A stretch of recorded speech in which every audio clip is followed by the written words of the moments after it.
about them at all is because their heresies have been immortalized in the works of their opponents. الكنيسة بقى أي حد يؤمن إن يسوع إنسان كانوا بيقولوا عليه مهرطق. Glimpses of the gospel have surfaced in the writings of an early Christian named Epiphanius. One of his most lengthy texts is known as the Panarion, and in it he attacks no fewer than 80 heretical groups and their books.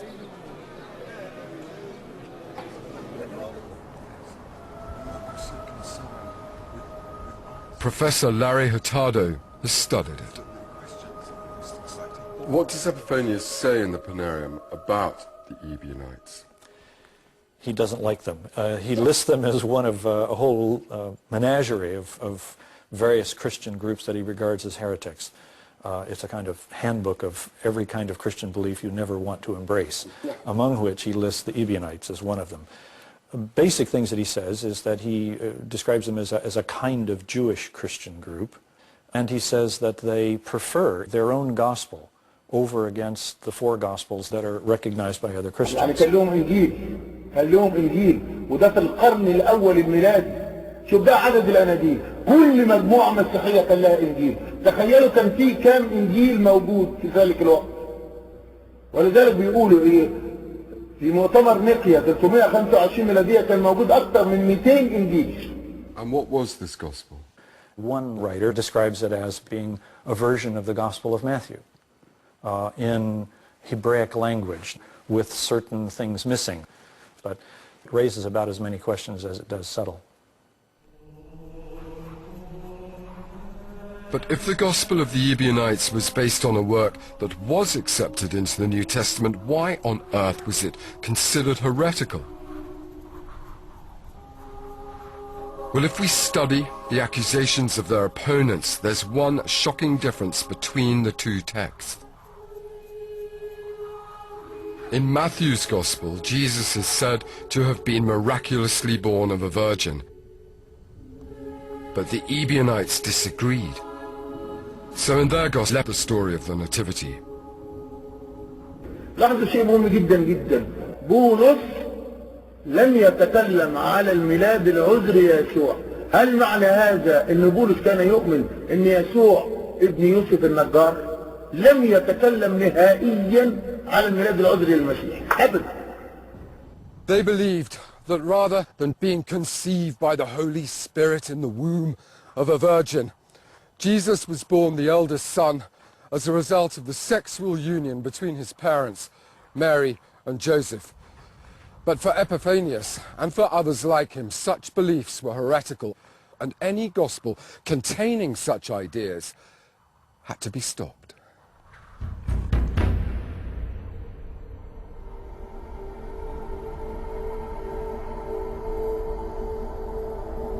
The problem with the rejection of the virgin birth was that it cast doubts on Jesus' divinity. If there was no miraculous conception, then what made Jesus different from any other man? Well, the Ebionites believed it was his baptism that transformed him. For them, it was this moment when he became the Son of God. The Ebionites are accused of not believing in the virgin birth, of rejecting the idea of Jesus being born special. They supposedly distinguish between the man Jesus, who was just an ordinary man born and died in an ordinary way, and the divine Christ. So Jesus Christ for them is not one, but two entities. And the man Jesus is used as a vehicle of the divine Christ, who comes upon him at a certain point, at his baptism, and then uses him as the human vehicle for the ministry. So at his death, the divine Christ deserts him, leaves him, goes up to heaven, and the man Jesus is left to die.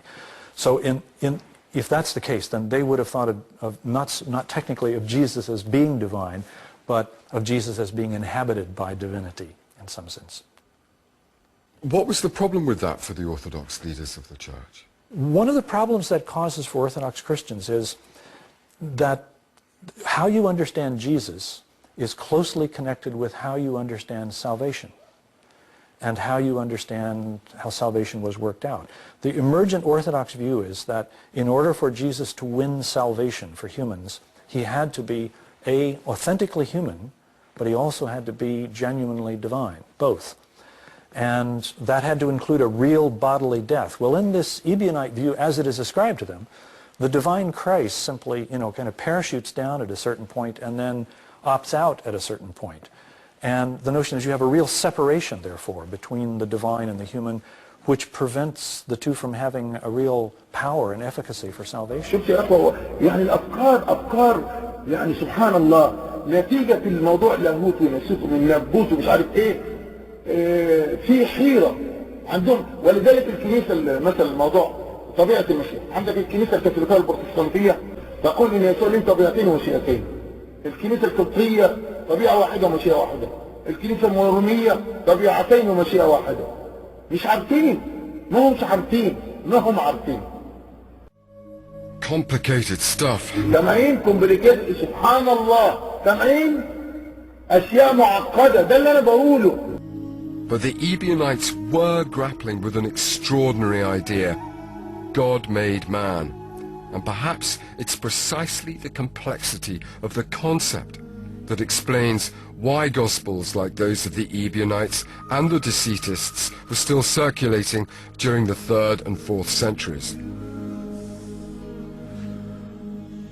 What they were discussing, after all, was not a simple question. The nature of Christ. يعني معنى الكلام ده يا اخوة، معنى الكلام ده ان في القرن الاول والثاني والثالث كان هناك جدال كبير جدا على موضوع لاهوت المسيح. هل هو انسان كامل؟ هل هو اله كامل؟ هل هو اله وليس انسان؟ هل هو فقط انسان؟ هل هو شخص ما بين الاله والانسان؟ او بالدليل والبرهان. كل الاناجيل دي بالدليل والبرهان. مؤتمر نقيا اللي قال له يسوع قال ان هو مثل الاب، اله من اله، نور من نور، اله حق من اله حق. 325 ميلادية. يسوع بقى اله من امر من الامبراطور الوثني قسطنطين سنة 325 ميلادية. يسوع اصبح اله بامر، اترقى من انسان لاله بامر من الامبراطور الوثني سنة 325 ميلادية في مؤتمر نقيا. زي ما يكون واحد اترقى من عسكري بقى لواء او مشير. تخيلوا ده امر منين؟ من الامبراطور قسطنطين الوثني. And the philosophical contradictions that provoked were not ones that were going to be easily resolved.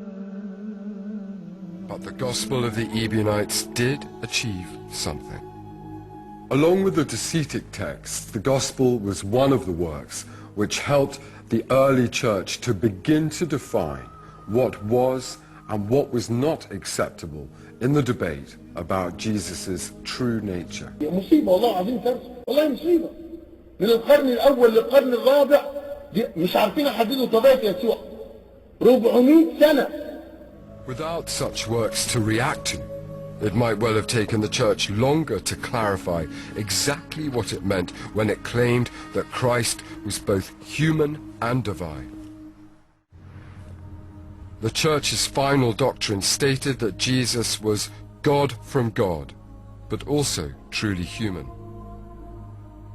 It was a statement which immediately condemned the Gospel of Peter and the Gospel of the Ebionites to the dustbin of heresy.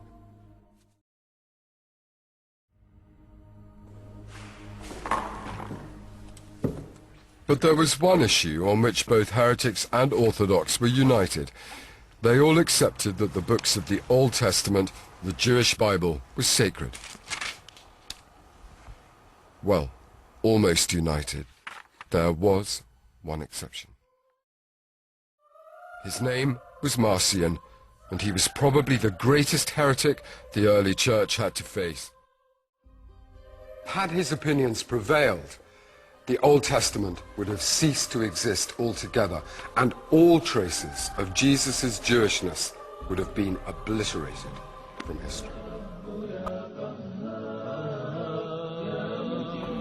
Marcion's ideas were so brilliant and so ruthlessly logical that he, more than any other man, began a movement which ultimately led to the loss of